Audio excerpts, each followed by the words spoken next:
Hey everybody, welcome back to Brightbird Acres. It's me, Taylor, and today we are heading up to the farm. It is 32 degrees, 34 degrees outside, and yesterday it was up to 74, 75 degrees. So obviously crazy jump in temperature. Going up, checking on things. It's obviously way too cold to actually start growing anything, but I have been thinking about what I want to plant up at the farm this year, and I had a dream that I grew watermelon and pumpkins and that it was really successful.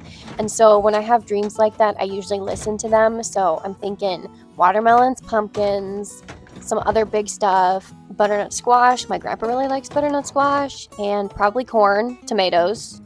So obviously I'm bursting with ideas and excitement, and this weird weather that we've been having where it goes from 70 degrees to snowing the next day is really driving me up a wall.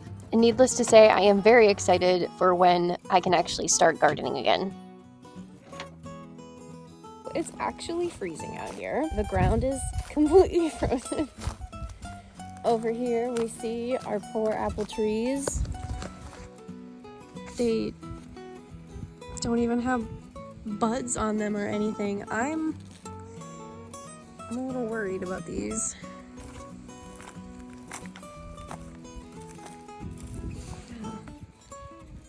Not a single bud on this tree. Garlic is sleeping. I know this is a really short video. I wish I had more to say or more to show you guys, but if you are interested, I have been uploading weekly shorts on my channels if that's one thing that you want to check out. But for now, I appreciate you guys being around, and I will see you in the spring.